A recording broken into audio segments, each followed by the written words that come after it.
चलिए स्टार्ट करते हैं आज की वीडियो। ठीक है, तो ये फोर्थ वीडियो है इसकी मोस्ट एक्सपेक्टेड एमसीक्यूज़ की। ठीक है, क्लास 12th की। तो इससे पहले हम लोग 3 वीडियोस में देख चुके हैं बहुत सारे क्वेश्चन। ठीक है, 60+ क्वेश्चन हम लोग स्टडी कर चुके हैं अब तक के।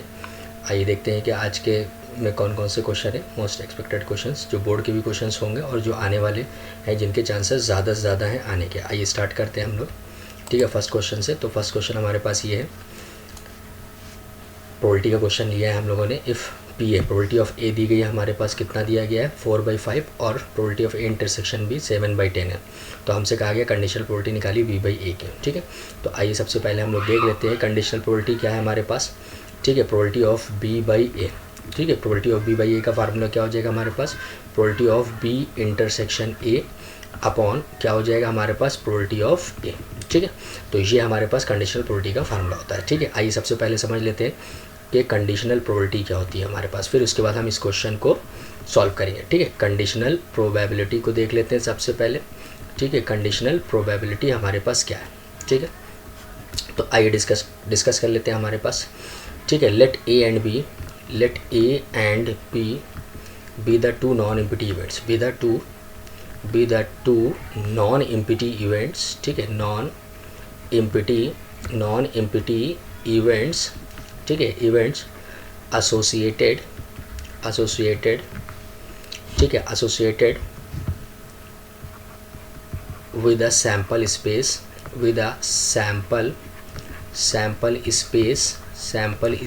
S in a random experiment,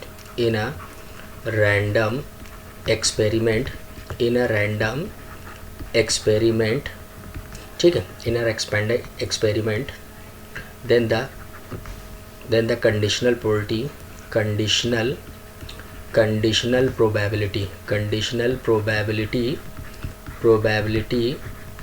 ठीक है, b/a, ठीक है, इज इक्वल्स टू कितना हो जाएगा, probability of b intersection a upon probability of a। अब देखिए मतलब क्या है, b/a का क्या मतलब दिया गया है कि प्रोबेबिलिटी b/a, यहाँ पर 2 इवेंट हैं। ठीक है, हमें b की प्रोबेबिलिटी फाइंड करनी है। ठीक है, क्या फाइंड करनी है, प्रोबेबिलिटी b की फाइंड करनी है। ये ऑलरेडी हो चुका है, ये क्या हो जाता है, ऑलरेडी अकर्ड। ठीक है, कहने का मतलब है कंडीशनल b की प्रोबेबिलिटी इस कंडीशन पे हमें निकालनी है। ठीक है, इस कंडीशन पे निकालनी, किस कंडीशन पे निकालनी है कि 2 इवेंट दिए जाएंगे, उनमें से एक ऑलरेडी अकर्ड हो चुका होगा। ठीक है, हो चुका होगा, और दूसरे इवेंट की हमें क्या करनी होगी, प्रोबेबिलिटी निकालनी होगी। तो इस प्रोबेबिलिटी को हम लोग कहते हैं कंडीशनल प्रोबेबिलिटी। ठीक है, तो प्रोबेबिलिटी ऑफ हम फाइंड करने जा रहे हैं probability of b over a, मतलब कि a हो चुका है और b की प्रोबेबिलिटी निकालने जा रहे हैं। तो फार्मूला हमारे पास क्या जनरेट होकर क्या है, probability of b intersection a upon probability of a। तो अब यहाँ पर देख लिए, यहाँ पर अगर हम लोग देखें तो probability of b intersection a या फिर probability of a intersection b, दोनों की बात एक ही है।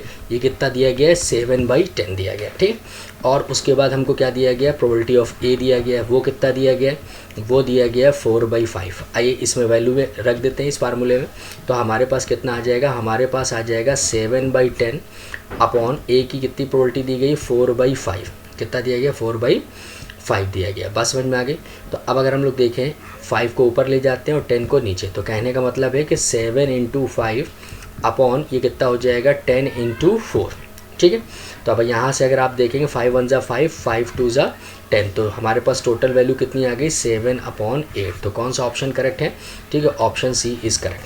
ठीक है, तो ये कंडीशनल प्रोबेबिलिटी थी, और कंडीशनल प्रोबेबिलिटी का इस्तेमाल करके हम लोगों ने क्या किया है, इस क्वेश्चन को सॉल्व किया। ठीक है, सिंपल सा क्वेश्चन था, कुछ नहीं करना है। कंडीशनल प्रोबेबिलिटी का हमने कॉन्सेप्ट लगा करके इसको यूज़ किया, सिर्फ फार्मूला एक सिंपल सा इस्तेमाल किया। ठीक है, तो आइए नेक्स्ट क्वेश्चन देखते हैं। नेक्स्ट क्वेश्चन क्या दिया गया हमारे पास। ठीक है, तो नेक्स्ट क्वेश्चन हमारे पास ये भी कंडीशनल प्रोबेबिलिटी का क्वेश्चन दिया गया। ठीक है, आपसे कह रहे हैं कि अब इसमें क्या दिया गया है, यहाँ पर जो दिया गया है प्रोबेबिलिटी ऑफ a/b ऑलरेडी आपको दी गई है। ठीक है, 0.3, फिर प्रोबेबिलिटी ऑफ a आपको दिया गया है, कितना दिया गया है, 0.4। फिर यहाँ से देखते हैं कि प्रोबेबिलिटी ऑफ b कितना दिया गया है आपके पास, वो दिया गया है 0.8। ठीक है, तो अब आपसे पूछ रहे हैं कि प्रोबेबिलिटी ऑफ b/a बताइए। ठीक है, हमको क्या निकालना है, प्रोबेबिलिटी ऑफ b/a, ये हमें फाइंड करना है। ठीक है, तो इस क्वेश्चन में हमें ये चीज़ फाइंड करना है। तो अब हमें पता है कि जो चीज़ गिवन है हम उसी का फार्मूला यूज़ करते हैं। अब यहाँ पर a/b दिया है, तो a/b का हम लोग फार्मूला यूज़ करते हैं, ताकि क्योंकि a इंटरसेक्शन b भी निकालना है, जो कि हम इस पर सब्स्टिट्यूट करेंगे। तो अब देखिए a/b को अगर हम लोग देखें, a की प्रोबेबिलिटी ठीक है, निकालनी है और बी हो चुका है, तो क्या होता है मतलब probability of A intersection B upon क्या हो जाएगा प्रोबेबिलिटी ऑफ बी। ठीक है, अब probability of A by B, ठीक है, ये कितना दिया गया, ये दिया गया 0.3 और यहाँ से देखें probability of A intersection B तो हमें निकालना ही निकालना है और प्रोबेबिलिटी ऑफ बी ऑलरेडी हमारे पास है, कितना दिया गया 0.8। ठीक है, तो अब हम इसको ले जाके इधर क्रॉस मल्टीप्लाई करा देते हैं, तो हम देखेंगे हमारे पास कितना आ गया, probability of A intersection B is to 0.3 into 0.8। ठीक है, बात समझ में आ गई। अब अगर आप इसको मल्टीप्लाई करा लेते हैं, ठीक है, तो ये कितना हो जाएगा आपके पास, बताइए जल्दी से, ये कितना हो जाएगा probability of A intersection B और अगर हम मल्टीप्लाई करेंगे तो 0.24। ठीक है, तो ए इंटरसेक्शन बी की प्रोबेबिलिटी हम कितनी निकाल करके लाएँ, 0.24। तो आइए अब हमें ये निकालना था प्रोबेबिलिटी बी बाई ए। ठीक है, तो बी बाई ए का फार्मूला क्या हो जाएगा हमारे पास, probability of B intersection A upon probability of A, मतलब जो हो चुका है उसकी प्रोबेबिलिटी से हम डिवाइड कर देते हैं इसको। ठीक है, तो अब अगर आप यहाँ पे देखो तो probability of B intersection A हमारे पास कितना दिया गया, अब चाहे ए इंटरसेक्शन बी कहें, यही क्या होता है बी इंटरसेक्शन है। ठीक है, बात समझ में आ गई, दोनों चीज़ें सेम ही है। अब यहाँ पर दिया गया 0.24 और प्रोबेबिलिटी ऑफ ए आपके पास कितना दिया गया, 0.4 दिया गया। ठीक है, बात समझ में आ गई, यहाँ पर कितना दिया गया 0.4। अब आप चाहें तो इसको डायरेक्टली यहाँ से डिवाइड कर सकते हैं। ठीक है, 0.4 1 जा और 0. ठीक है, ये कितना हो जाएगा 6 जा, तो कितना आ जाएगा आपके पास 0.6। वैल्यू यहाँ पर कितनी आ जाएगी, वैल्यू अगर आप डिवाइड करोगे तो यहाँ पर वैल्यू आ जाएगी आपकी 0.6। ठीक है, तो ऑप्शन कौन सा करेक्ट है, ऑप्शन ए इज़ करेक्ट। ठीक है, 0.6। तो आपको b बाई ए की प्रोबेबिलिटी निकालनी थी, तो b बाई ए की प्रोबेबिलिटी कितनी आ जाएगी 0.6। तो ये सिंपल सा क्वेश्चन था, ये भी कंडीशनल प्रोबेबिलिटी पे था और ये जो पहला वाला क्वेश्चन हम लोग ने किया है ये भी कंडीशनल प्रोबेबिलिटी पे था। ठीक है, तो आइए देखते हैं नेक्स्ट क्वेश्चन क्या है हमारे पास। ठीक है, अब नेक्स्ट क्वेश्चन, ठीक है, यहाँ पर भी हमारे पास क्या दिया गया, ये भी कंडीशनल प्रोबेबिलिटी पे क्वेश्चन दिया गया। ठीक है, तो आइए डिस्कस कर लेते हैं और देखते हैं हमारे पास क्या है ये। ठीक है, तो अब यहाँ पर जो आपको गिवन है, ठीक है, तो सबसे पहले क्या गिवन है, यहाँ पर दिया गया probability of A is to 1/3, आपको ये दिया गया और प्रोबेबिलिटी ऑफ बी भी साथ में दिया गया। ठीक है, तो probability of B is to कितना दिया गया है 1/4, ये भी दिया गया। अब आपसे कह रहे हैं प्रोबेबिलिटी ऑफ बी, ठीक है, क्या कह रहे हैं कि बी बार, ठीक है, अब बार देंगे, डैश लगा हुआ है, मतलब कॉम्प्लीमेंट दिया गया सेट का बी बार बाई ए, ये आपको निकालना है। ठीक है, कितना निकालना है, probability of B bar by A. अब आपको ये भी गिवन है, क्या गिवन है, A and B are independent. ठीक है, अब एक चीज़ ऑलरेडी आपको गिवन है, क्या गिवन है, गिवन दैट, ठीक है, given that A and B, ठीक है, A and B are independent. ठीक है, A and B are independent. ठीक है, इंडिपेंडेंट। ठीक है, A and B are independent है, तो इंडिपेंडेंट का मतलब क्या होता है, इसका क्या मतलब होता है, मतलब दो ऐसे इवेंट जो एक दूसरे की प्रोबेबिलिटी जिनकी एक दूसरे को अफेक्ट ना करती हो वो इंडिपेंडेंट कहलाते हैं। ठीक है, तो probability of A intersection B हमारे पास कितना हो जाता है, probability of A into probability of B, मतलब ऐसे दो इवेंट जिनकी प्रोबेबिलिटी एक दूसरे को अफेक्ट ना करे वो इंडिपेंडेंट इवेंट कहलाते हैं और उनका इंटरसेक्शन की प्रोबेबिलिटी क्या होती है, उनके प्रोडक्ट के बराबर होती है। ठीक है, तो आइए अब अगर हम इसको देखें तो इसको हम लोग क्या लिख सकते हैं, 1 minus probability of B by A, क्या लिख सकते हैं, 1 minus probability of B by A. Complement का सीधा सिंपल सा कॉन्सेप्ट लगाया। ठीक है, तो कॉम्प्लीमेंट का कॉन्सेप्ट क्या होता है, अगर प्रोबेबिलिटी ऑफ, ठीक है, अगर हम लोग देखें प्रोबेबिलिटी ऑफ ए बार निकालना है तो 1 माइनस प्रोबेबिलिटी ऑफ ए होता है। ठीक है, मतलब किसी भी इवेंट की प्रोबेबिलिटी का होना ना होने का सम कितना होता है, 1 होता है। तो अब यहाँ से देखें, इसको जब आप सॉल्व करेंगे तो ये कितना हो जाएगा हमारे पास, ये हो जाएगा 1 minus probability of B by A का मतलब कितना हो जाएगा, B intersection A upon probability of A. ठीक है, कितना हो जाएगा, प्रोबेबिलिटी ऑफ ए। अब आपको पता है यहाँ से क्या पता है कि अगर ये इवेंट कैसे इंडिपेंडेंट है तो इनके इंटरसेक्शन की प्रोबेबिलिटी जो होगी वो इनकी प्रोबेबिलिटी के प्रोडक्ट के बराबर होगी। ठीक है, अपॉन प्रोबेबिलिटी ऑफ ए। तो आप यहाँ से देख सकते हो कि यहाँ से आपको क्या मिला, यहाँ से देखो कि ये और ये कैंसिल हो गया। ठीक है, तो आपके पास क्या आ गया, आपके पास आ गया 1 माइनस प्रोबेबिलिटी ऑफ बी। ठीक है, तो 1 माइनस प्रोबेबिलिटी ऑफ बी हमारे पास कितनी दी गई है, प्रोबेबिलिटी ऑफ बी हमारे पास दी गई 1/4। तो जैसे ही आप सब्ट्रैक्ट कराओगे 3/4 आपका आंसर आ जाएगा। तो कौन सा ऑप्शन करेक्ट है, ऑप्शन सी इज़ करेक्ट। ठीक है, इस क्वेश्चन के लिए कौन सा ऑप्शन करेक्ट है, option C is correct. Simple सा क्वेश्चन था, कुछ नहीं करना है। ठीक है, सिर्फ और सिर्फ हम लोगों ने कॉम्प्लीमेंट, ठीक है, ये प्रोबेबिलिटी का जो ए बार वाला कॉन्सेप्ट है ये हम लोग ने यूज़ किया है। ठीक है, आ जाइए नेक्स्ट क्वेश्चन पे चलते हैं, देखते हैं क्या है हमारे पास। ठीक है, नेक्स्ट क्वेश्चन भी प्रोबेबिलिटी से ही है। अब कह रहे हैं if the sum of numbers obtained on the throwing a pair of dice is 9। ठीक है, तो कहने का मतलब है कि आपके पास यहाँ पर क्या कह रहा है, यहाँ पर कह रहा है कि 2 डाई फेंकी जाती हैं और उन दोनों डाई पे आने वाले नंबर का सम कितना दिया गया है, 9 दिया गया है। तो अब हम लोग देखते हैं कि अगर सम 9 है, ठीक है, सम इज़ क्या दिया गया है, 9। ठीक है, अगर सम 9 है तो कौन कौन से हमारे पास पॉसिबल आउटकम्स कौन कौन से बनेंगे। ठीक है, अगर हम बात करें पॉसिबल आउटकम्स की जो सम करके 9 आते हो तो कौन कौन से बनेंगे। एक तो हमारे पास बन जाएगा 3,6, ठीक है, फिर 6,3, दोनों का सम देखिए 9 है, 6,3, 3,6, फिर एक बन जाएगा 4,5 एंड 5,4, दोनों का सम ये भी 9 है। और मुझे लगता है कि और कोई कॉम्बिनेशन नहीं बनेगा इसमें। ठीक है, तो यही 4 कॉम्बिनेशन बनेंगे। ठीक है, तो टोटल नंबर ऑफ़ आउटकम्स कितने हो गए, टोटल नंबर ऑफ़ आउटकम्स हमारे पास कितने आ गए, टोटल नंबर ऑफ़ आउटकम्स आ गए हमारे पास 4। ठीक है, बात समझ में आ गई। अब क्या करें आगे देखिए, then the probability that the number obtain one of the die is 4। तो कह रहे हैं कि फेवरेबल आउटकम्स यहाँ पर आपके 2 ही मिले, एक ये कह रहे हैं किन्हीं भी दोनों डाई में से एक के पास क्या होना चाहिए, 4 होना चाहिए। तो आप देख सकते हैं इन्हीं में 4 है। ठीक है, इन दोनों पॉसिबल आउटकम्स में 4 है, तो प्रोबेबिलिटी क्या हो जाएगी आपकी। ठीक है, तो सिंपल सा ये तो प्रोबेबिलिटी क्या हो जाएगी, हमें पता है नंबर ऑफ़ फेवरेबल आउटकम्स। ठीक है, नंबर ऑफ़, ठीक है, favourable upon total number of possible, total number of possible. ठीक है, टोटल नंबर ऑफ़ पॉसिबल। तो आप देख सकते हो ये तो 2 है टोटल नंबर, ये फेवरेबल आउटकम, और टोटल कितने हैं 4।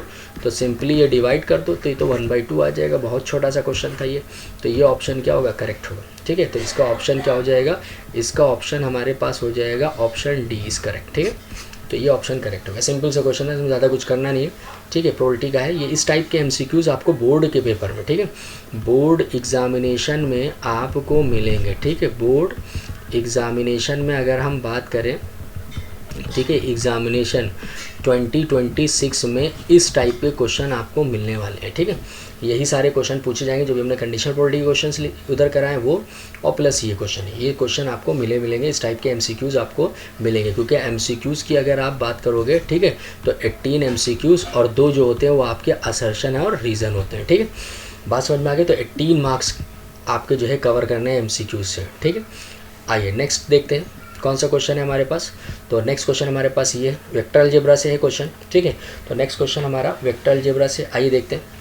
The value of P which the vector इतने और इतना आर परपेंडिकुलर। देखिए 2023 में दोनों क्वेश्चन आए हुए हैं। ठीक है, बात समझ में, इसीलिए हमने पेपर की ये कटिंग भी लगा रखी है। ये 2023 के आए हुए क्वेश्चन है। अब कह रहे हैं कि ये 2 वेक्टर दिए, एक वेक्टर ये है और एक वेक्टर ये दोनों परपेंडिकुलर है। तो अब हमें पता है कि अगर 2 वेक्टर, ठीक है, अगर हमारे पास 2 वेक्टर हैं, if vector A and vector B are perpendicular, ठीक है, are perpendicular, then the dot product of these 2 equal to 0। ये हम पढ़ करके आए। अगर 2 वेक्टर जो है वो एक दूसरे के ऊपर परपेंडिकुलर है, इट मीन्स क्या है, उनका डॉट प्रोडक्ट क्या हो जाएगा, 0 हो जाएगा। आप करके भी देख सकते हो। अगर मान लिए एक वेक्टर ये दिया गया है, आप इसको वेक्टर ए मान लेते हैं, और एक वेक्टर ये दिया गया आपका वेक्टर बी मान लें, और दोनों के बीच का एंगल कितना दिया गया, 90। तो अब हमें क्योंकि पता है कि वेक्टर ए डॉट प्रोडक्ट जो होता है vector A dot B is equals to mod of magnitude of vector A magnitude of vector B cos theta. ठीक है, तो अब अगर एंगल दोनों के बीच का 90 है, ठीक है, कितना है एंगल दोनों के बीच का, अगर आपको 90 डिग्री दिया है तो आपको पता है cos 90 क्या होता है, 0। तो ये वैल्यू क्या आ जाएगी, वेक्टर ए, ठीक है, अगर यहाँ से देखें vector A dot product vector B is equals to, ये हो जाएगा magnitude of A magnitude of B into 0।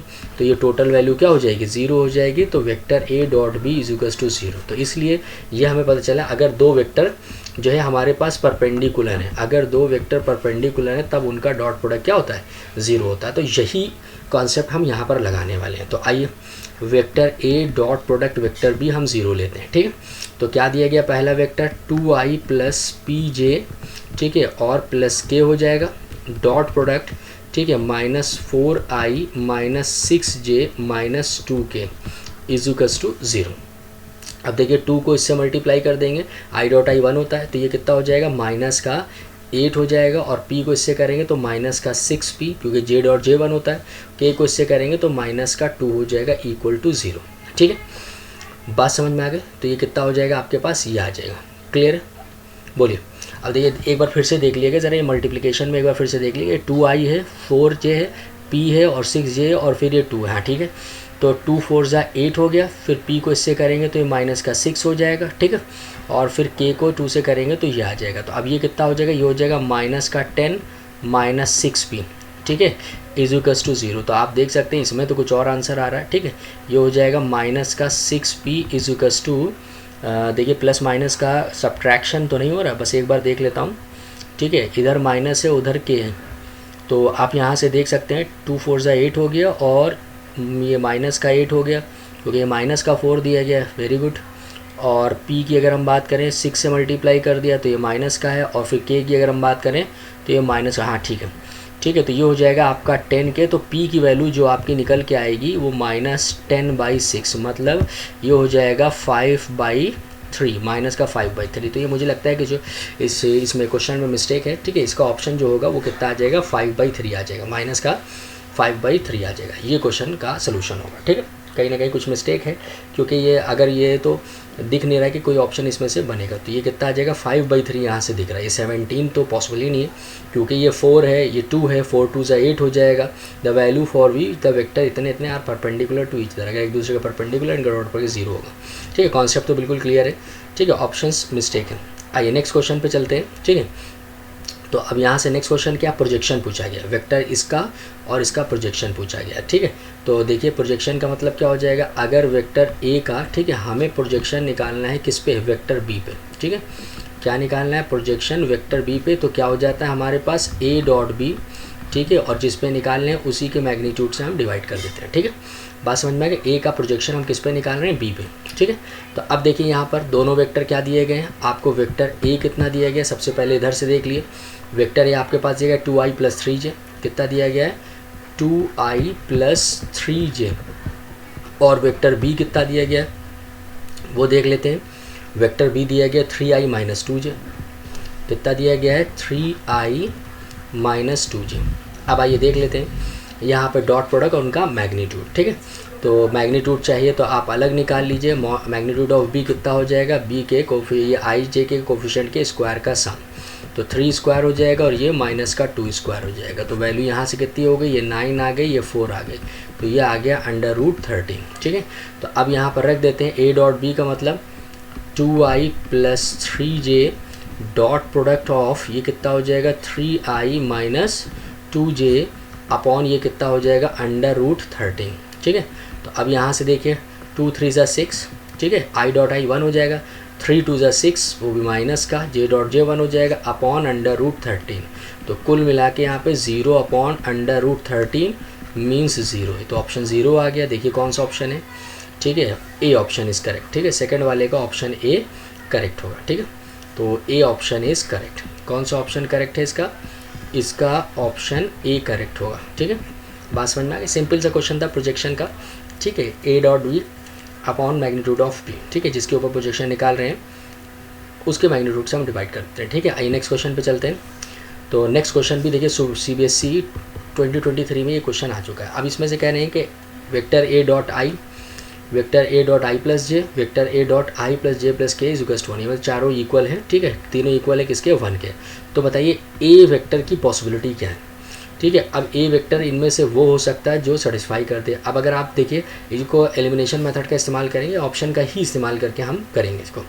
अब अगर आप a वेक्टर को 0 लेते हो, ठीक है, लेट अगर आप a वेक्टर को 0 लेते हो तो नॉट पॉसिबल, क्योंकि ये सब 0 हो जाएंगे तो इक्वल टू 1 नहीं आएगा, तो नॉट पॉसिबल, ठीक है, ये क्या हो जाएगा नॉट पॉसिबल, ये तो पॉसिबल ही नहीं है, क्योंकि आप यहीं से देख सकते हो कि 0 वेक्टर डॉट i और 0 वेक्टर डॉट i + j, ठीक है, और ये कितना हो जाएगा 0 vector dot i + j + k, तो ये पॉसिबल ही नहीं है कि 1 के बराबर आ जाए, क्योंकि ये पूरा का पूरा तो 0 हो जाएगा और 0 1 के बराबर कभी आएगा नहीं, तो इसलिए पहला ऑप्शन तो यहीं से गड़बड़ हो गया, ये गलत हो गया। दूसरा देख लेते हैं, रख करके चेक कर लेते हैं, ठीक है। तो i डॉट i ये 1 होता है, ठीक है, और ये i डॉट, ठीक है, i + j अगर हम लोग देखें फिर क्या हो जाएगा i dot i + j + k देखें, तो अब अगर देखें i डॉट i ये 1 होता है, i डॉट i कितना हो जाएगा 1 और i डॉट j कितना हो जाएगा 0, फिर आई डॉट आई कितना हो जाएगा 1, फिर आई डॉट जे ये 0 हो जाएगा, फिर आई डॉट के ये 0 हो जाएगा। तो आपने कुल मिला करके देखा वैल्यू कितनी आ रही, 1 ही आ रही। तो इसका मतलब ऑप्शन बी इज करेक्ट है, आपको ये दोनों चेक करने की ज़रूरत भी नहीं पड़ेगी। तो ऑप्शन, ठीक है, इसका कौन सा ऑप्शन करेक्ट है, ऑप्शन बी इज करेक्ट। ठीक है, तो ये ऑप्शन इसका क्या होगा, ये ऑप्शन इसका करेक्ट होगा। सिंपल सा क्वेश्चन था ये, इसमें कुछ ज़्यादा नहीं करना है। ठीक है, बात समझ में आ गई। आइए नेक्स्ट क्वेश्चन देखते हैं हमारे पास क्या दिया गया है। नेक्स्ट क्वेश्चन हमारे पास ये, ठीक है, ये भी प्रोजेक्शन से रिलेटेड क्वेश्चन है। तो आइए देखते हैं क्या है। अब कह रहे हैं कि इफ़ द प्रोजेक्शन ऑफ, ये भी 2020 में ये क्वेश्चन आ चुका है बोर्ड में। कह रहे हैं कि projection of A on B, अगर इसका इसके ऊपर प्रोजेक्शन है और वो भी 0 है, तो कहने का मतलब है कि वेक्टर ए का प्रोजेक्शन है किसके ऊपर, ठीक है, वेक्टर ए का प्रोजेक्शन है हमारा बी के ऊपर। ठीक है, तो ये प्रोजेक्शन दिया गया, तो प्रोजेक्शन दिया गया और 0 भी है। प्रोजेक्शन कैसा है, 0 है, ये गिवन है क्वेश्चन में। तो मतलब ये कितना हो जाएगा, वेक्टर ए डॉट बी, क्योंकि बी के ऊपर है तो मैग्नीट्यूड ऑफ बी से डिवाइड करेंगे, इक्वल टू कितना हो जाएगा, 0 हो जाएगा। बात समझ में आ गई, क्लियर ये चीज़। अब हमें पता है कि मैग्नीट्यूड ऑफ बी यहाँ पर ये तो 0 होगा नहीं, इसका मतलब ये वैल्यू क्या हो जाएगी, 0 हो जाएगी। तो therefore vector A dot B is equals to 0। तो वेक्टर ए की वैल्यू कितनी दी गई, आई माइनस 2j प्लस 3k। तो यहाँ से देख सकते हैं ये पहला वेक्टर वेक्टर ए है और दूसरा वेक्टर वेक्टर बी है। तो dot product of vector B कितना हो जाएगा, 2i प्लस लेमडा के इक्वल टू 0। ठीक है, तो अब आई का आई के साथ डॉट प्रोडक्ट लेंगे तो ये तो आ गया 2, जे है ही नहीं तो 0 ही, ये मल्टीप्लाई नहीं होगा, मतलब डॉट प्रोडक्ट ही नहीं होगा, 0 ही हो जाएगा। 3k का इसके साथ लेंगे तो ये कितना हो जाएगा, 3 लेमडा इक्वल टू 0। अब अगर आप देखें तो 3 लेमडा इज इक्वल्स टू -2 और लेमडा की वैल्यू -2/3। ठीक है, तो सिंपल सा ये क्वेश्चन था। कौन सा ऑप्शन करेक्ट है, ऑप्शन सी। ठीक है, इसका कौन सा ऑप्शन करेक्ट हो जाएगा, option C is correct. Simple सा क्वेश्चन है, इसमें कुछ नहीं करना। ठीक है, सिर्फ ये पूछा गया था कि ये प्रोजेक्शन इसका क्या हो जाएगा, 0 हो जाएगा। तो बताइए ए और बी का प्रोजेक्शन अगर 0 है, ठीक है, तो आप बताइए लेमडा की वैल्यू कितनी होगी, तो लेमडा की वैल्यू हो जाएगी -2/3। सिंपल सा क्वेश्चन है। ठीक है, प्रोजेक्शन का कॉन्सेप्ट अगर आपको आता है, फार्मूला आप रखिए, सीधे आंसर निकालिए। ठीक है, आइए नेक्स्ट क्वेश्चन पे चलते हैं। नेक्स्ट क्वेश्चन ये दिया गया, ये भी डॉट प्रोडक्ट से रिलेटेड दिया गया। कह रहे हैं if theta is the angle between vector A and B. तो आपको पता है कि अगर ए और बी का बीच का एंगल निकालना होता है, vector A dot B is equals to magnitude of A magnitude of B cos theta जो होता है, ये हम पहले ही से जानते हैं। ठीक है, ऑलरेडी नो दैट। तो यहाँ पे लिख लिए ऑलरेडी। ठीक है, ऑलरेडी नो दैट। ठीक है, ये हम पहले से जानते हैं। अब आपसे क्या कह रहे हैं, अब जो आपको गिवन है क्वेश्चन में देखिए ज़रा, vector A dot B greater than equal to 0, ये चीज़ आपको गिवन है यहाँ पर। ठीक है, तो मतलब ये वैल्यू आपकी क्या है, ये जो ये वैल्यू दी गई ये ग्रेटर देन इक्वल टू 0 है। ठीक है, बात समझ में आ गई। अगर आप यहाँ से देखो तो ये वैल्यू क्या है, ग्रेटर देन इक्वल टू 0, मतलब आप ये कह सकते हो सिंपली वेक्टर ए, ठीक है, magnitude of vector A magnitude of vector B cos theta is already greater than equal to 0, क्योंकि ए डॉट बी आपको दिया गया है 0, क्योंकि ये 0 है तो इसलिए इसकी वैल्यू भी ग्रेटर देन इक्वल टू 0 होगी। अब आपको पता है कि ये तो हमेशा पॉजिटिव होगा। ठीक है, ये ट्रूथ है, ये कन्फर्म है कि मैग्नीट्यूड दिया गया, नेगेटिव हो नहीं सकता। तो इसका मतलब क्या हो जाएगा, cos theta is always greater than equal to 0। Cos theta is always greater than equal to 0 सिर्फ एक ही कंडीशन पे होता है, when theta belongs to 0 to π/2।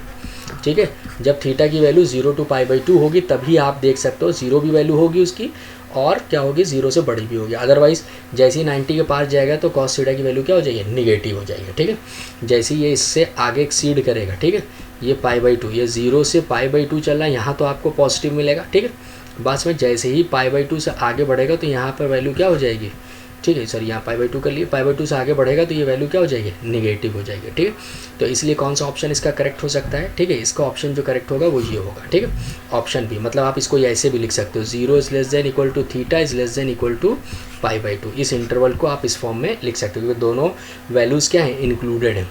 ठीक है, बात समझ में आ गई।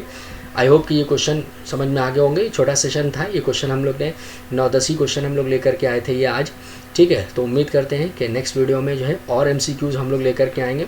और अब तक के हम लोग ने 60 to 65 क्वेश्चंस कर लिए MCQs के, और ये मोस्ट इंपॉर्टेंट क्वेश्चन है। अब जैसा कि देख सकते हैं कि ये भी CBSE ठीक है, ये भी CBSE 2023 में आया हुआ क्वेश्चन है, इंपॉर्टेंट क्वेश्चन है। ठीक है, इस टाइप के ही क्वेश्चन आपको मिलेंगे। ठीक है, तो आपको 20 क्वेश्चन जो होंगे, ठीक है, 20 जो MCQs हैं, MCQs जो हैं वो आपको कम से कम 30 मिनट के अंदर कंप्लीट कर लेने हैं बोर्ड के पेपर में, तब जा कर के आपकी एक्यूरेसी और स्पीड दोनों मेंटेन रहेगी जब आप ये क्वेश्चंस कर पाओगे सारे। ठीक है, तो आई होप नई स्ट्रेटजी के साथ हम लोग नेक्स्ट वीडियो में मिलेंगे, तब तक के लिए बाय।